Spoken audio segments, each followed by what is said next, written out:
80 y 90. Con ustedes mi compañera Romina Noguera.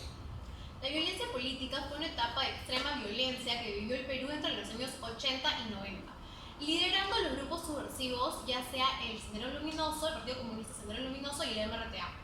Entre ellos tenemos a Ismael Guzmán y Víctor Polay Campos. El inicio de la violencia política se dio en Chusquí, Ayacucho. Se interrumpió las elecciones electorales porque el Sendero Luminoso atacó las ánforas.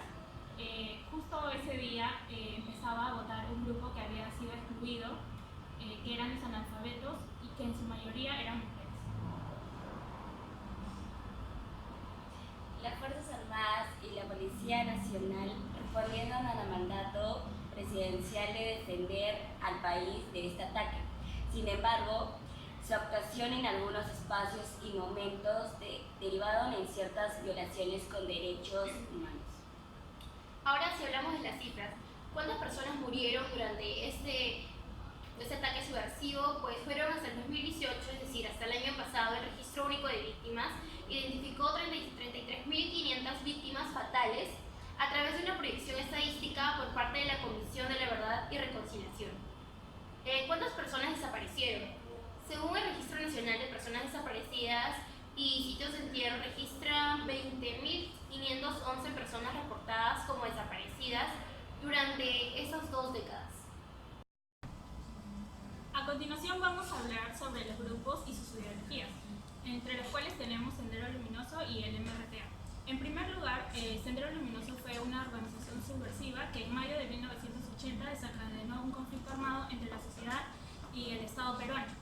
El CBR dictaminó que Sendero Luminoso cometió gravísimos crímenes, los cuales configuran crímenes de lesa humanidad. El Sendero Luminoso fue responsable del 54% de víctimas fatales. Además, estima la cifra total de víctimas asciende a 31.331. Eran 5 militares en todo el país y 12 en Ayacucho. Mientras eran dirigidas por Ismael Guzmán.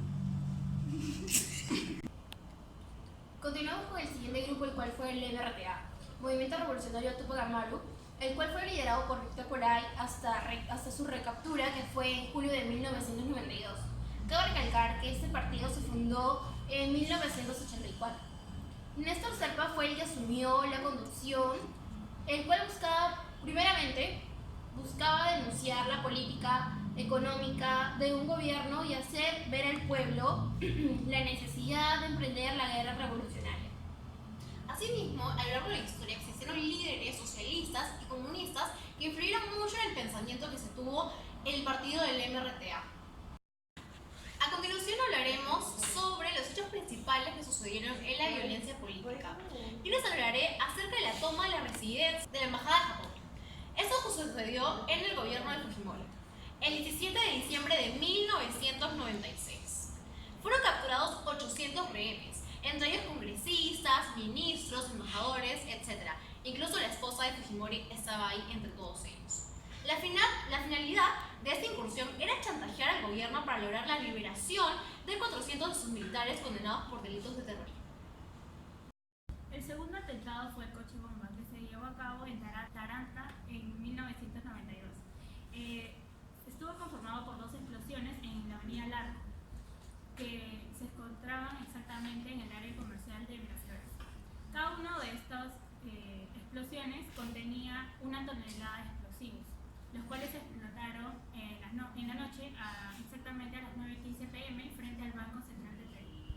Esto ocasionó muertos y heridos. La cantidad de muertos fue 25 y heridos 155. Además, hubieron daños a viviendas, negocios y automóviles. El atentado contra la unidad policial, militantes del Sendero Luminoso atacaron con metralletas y petardos. Dinamita la delegación policial de investigación del distrito de Miraflores en la calle Tarata, en la ciudad de Lima. Al salir para repeler el ataque, el estallido de un petardo de dinamita hizo volar al policía Salvador Delgado. Tenías que decir. Bueno, otro hecho importante que se dio durante este periodo fue también la esterilización y el papel de la mujer, el cual fue muy importante en ya que se vulneró muchos derechos hacia la mujer, y no solo hacia la mujer, sino hacia muchas personas. Vimos dentro de los cuarteles cómo las mujeres eran violadas y asesinadas. Asimismo, cómo se dio la esterilización, como dije hace un rato, a 370.000 mujeres sin consentimiento alguno. Cuando fuimos al Museo Lum, también escuché un caso al cual me conmovió bastante, que fue el de Hilario Zenón, el cual decía que cuando llegó a su casa, que estaba ubicada en Pampa, que es en la zona de Huancavelica, los militares habían matado a toda su familia, que era un grupo de 10 personas, o sea, su familia estaba conformada por 10 personas. Él cuando entró a su casa vio todo desastrosamente, todo súper quemado, destruido, no encontró ni a sus animales vivos. Cuando entró a la mina, vio como toda su familia había sido muerta por la mina, o sea, es decir, los habían incendiado a todos, los metieron a todos, aún a su bebita que tenía 8 meses de nacida, la metieron en la mina y la quemaron. Y cuando él entró se encontró con todo esto. Cuando vio el cuerpo de su hija solamente encontró la mitad de su cabeza y su brazo. Y así como el caso de Hilario, se dieron muchos casos más, o sea, Hilario es uno de todos los casos que se han visto durante esta época.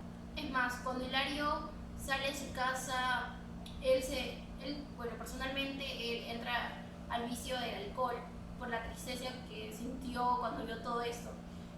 Tuvo como un gran choque, ¿no? O sea, perder a toda tu familia así de la nada y ver cómo todos han sido muertos.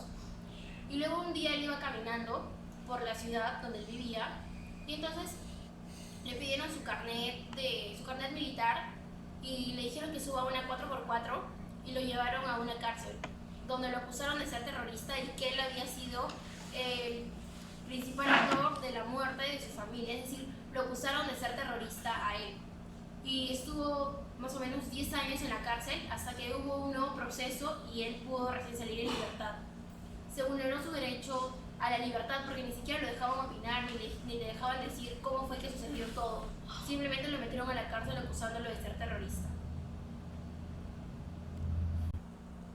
Y así como mencionó Guadalupe anteriormente, no solamente existieron víctimas del terrorismo, quienes fueron encarceladas injustamente, sino también estaba esta gente, y tenemos que ponernos en los zapatos también, de la gente que fue familia de los terroristas, de la gente que sufrió brutalmente porque se sentían avergonzados de que sus padres mataran a gente injustamente. Esta gente, como por ejemplo José Carlos Agüero, quien fue víctima de toda esa violencia de los vecinos, que vivían cerca de su casa porque sabían que sus padres eran terroristas. Entonces una mañana le avisaron que mataron a su madre y la pusieron boca arriba y le dijeron: esto te pasa por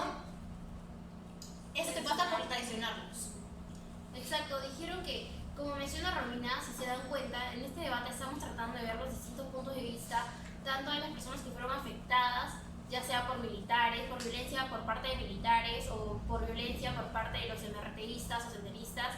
Romina está dando el caso de un joven que fue José Carlos Agüero, que en esa época era un adolescente, niño, ¿verdad? Sí. Que sus padres eran los terroristas y fue víctima y vio como en un periódico anunciaron la muerte de su madre, mintiendo que lo habían hecho los de Sendero, ¿verdad? Sí. Pero en realidad habían sido militares que engañaron diciendo que eso había sido los de Sendero, diciéndole que fue por traición a ellos, etc. Claro, incluso pusieron encima de ella: eso te pasa por traicionera o una cosa así, y estaba llena de sangre. Entonces definitivamente fue un hecho terrible, aunque ella no fuera una persona, una imagen tan importante dentro de la ideología de Sendero Luminoso. Existió también, hay que ponernos los zapatos de toda la familia que tuvo los grupos terroristas, de sus hijos que se sentían avergonzados ante todos estos hechos. Sin embargo, también hay un caso sobre Gladys Ramos que dice que a las 4 de la mañana un fiscal entró a su casa de la señora para... ya. Y el fiscal estaba acompañada de una chica que la tapó la cabeza, y entonces la señora dijo que para qué venían y todo eso. Ya fue. Y a ellos el fiscal fiscal a ellos dos le echaron la culpa y se los llevaron a la cárcel. Y en la cárcel los extorsionaban, les pegaban, hasta la señora 7 años le pegaban en las circulaciones y por un caso que eran inocentes y no convirtieron ese error.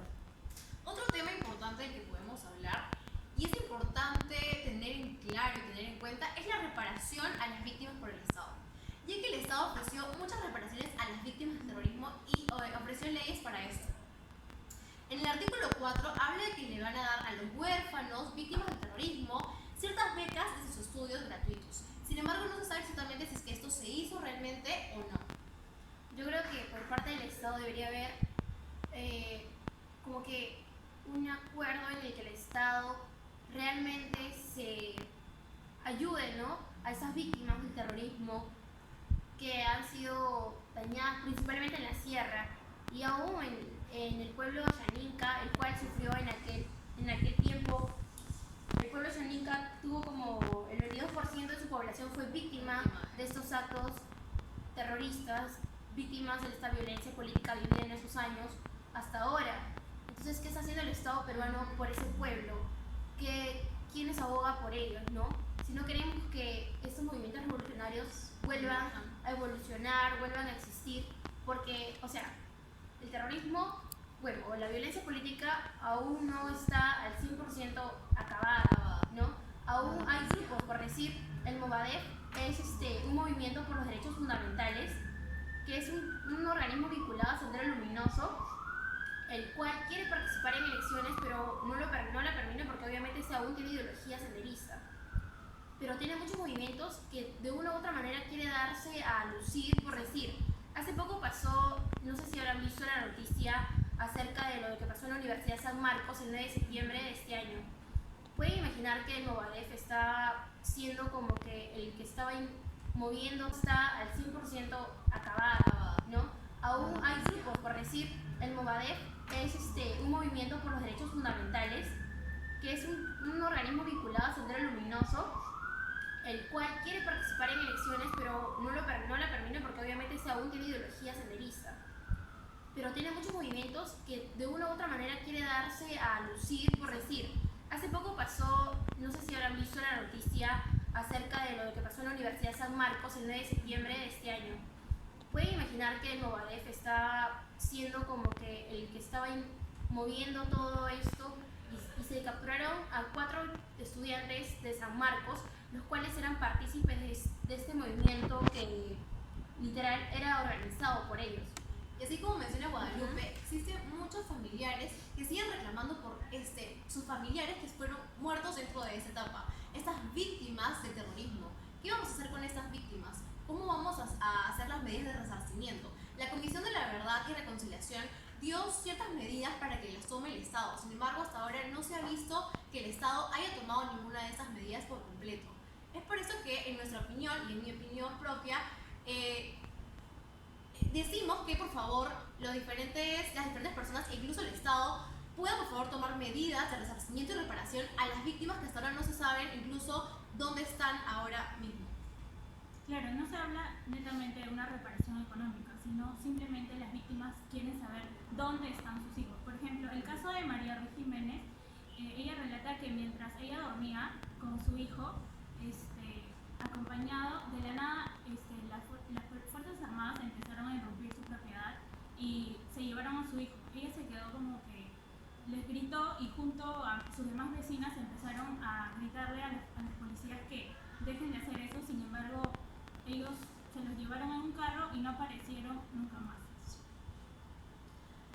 Y así pasaremos a hablar de un tema muy relevante que hemos podido observar a lo largo del trabajo, que fue el tema de las encuestas.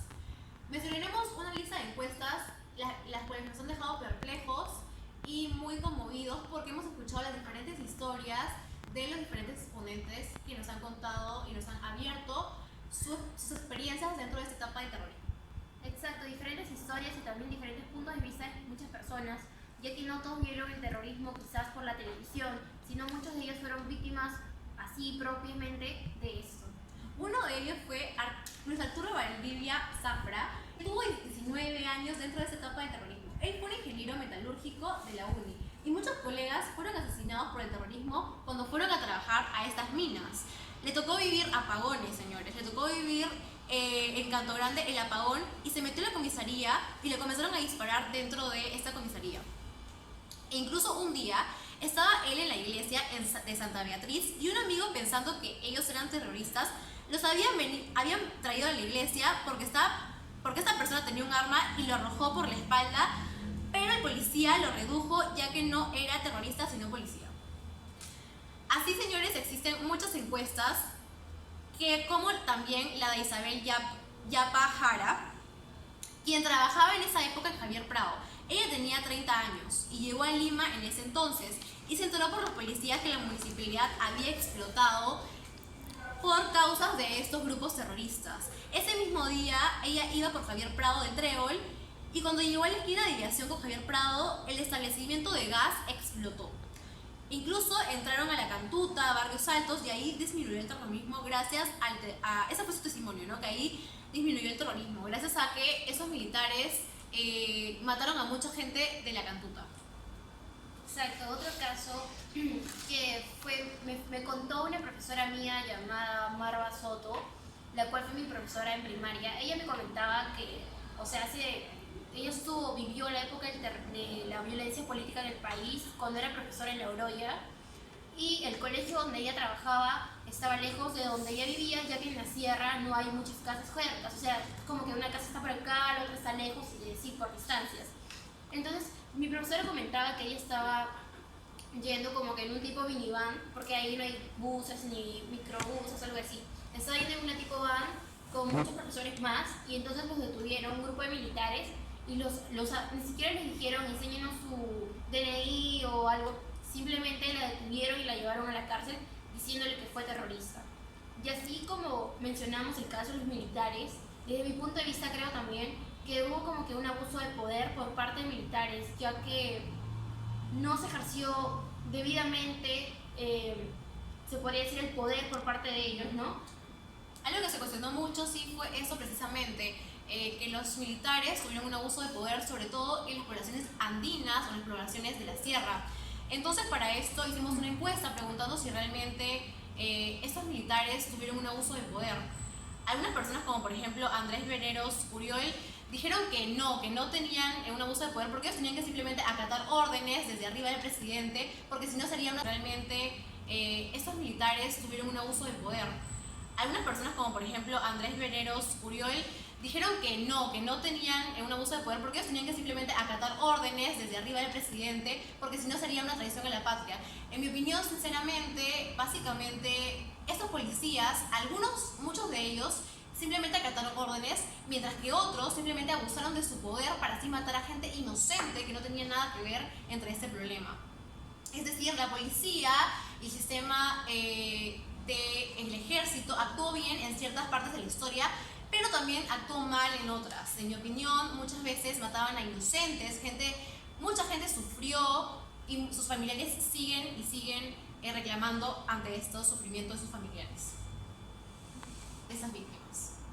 Exacto, o sea, estuvo bien, ¿no? Que los militares hicieron esto como para poder separar a las personas terroristas o a las personas que formaban parte de estos grupos y separar a los civiles, pero no lo hicieron de una manera adecuada, como que confundieron a todos, matando gente inocente, confundiéndolos, torturándolos, y en el caso de las mujeres, como mencioné antes, violándolas, ¿no? Que fue un acto muy literal.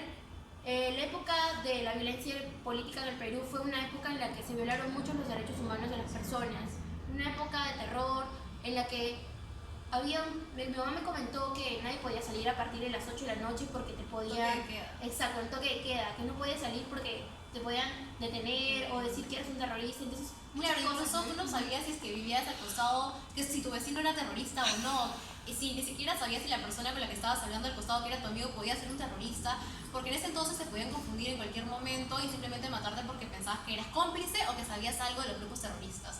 Eso sucedía mucho en las poblaciones rurales, donde existía mucho abuso de esta autoridad y mataban incluso a las amas de casa, a las diferentes señoras y señores de las poblaciones rurales, porque pensaban que eran terroristas o sabían de esos grupos terroristas. Era increíble la Como dijeron mis compañeras, también había que las víctimas ni siquiera podían hablar porque ya era todo en su contra de ellas, ni siquiera había democracia, ya que hablabas algo y de ahí te metían a la cárcel. También, por ejemplo, hay un ejemplo sobre las cafeterías de las universidades estatales como la UNI hacían barras al terrorismo. La primera conclusión que sacamos es que los jóvenes no deben repetir los errores ya cometidos, es decir, no incurrir a la violencia, porque nada se soluciona de esa forma. Eso también implicaba aplicar violencia implica que te respondan con violencia. Por tanto, si uno quiere... Así como se vino mencionando, una herramienta muy importante para que no se vuelvan a recurrir los errores del pasado es la educación y los valores. La educación y los valores se puede ver plasmada en los museos, por ejemplo, al que podemos ir, que sin necesidad de haber vivido en esas épocas, se puede ver las causas, los hechos, las víctimas, incluso las consecuencias que trajo el problema de la violencia política. Sin necesidad de vivir en esa época, pudimos plasmar y pudimos así concientizarnos sobre lo que ocurrió en esa época.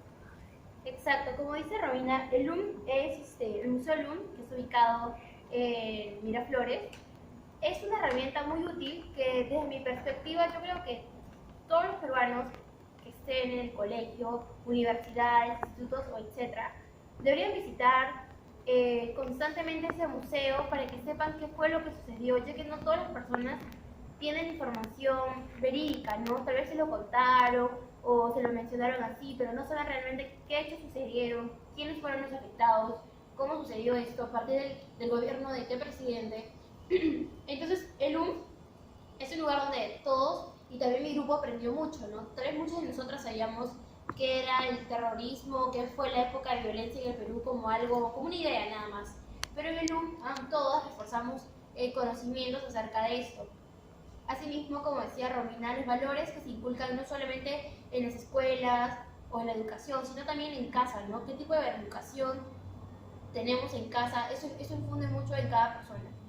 Sí, también en LUM podemos observar que hay ahí, las víctimas cuentan lo sucedido, todo lo que le pasaron a ellas, lo que le pasaron a sus familiares, es muy importante.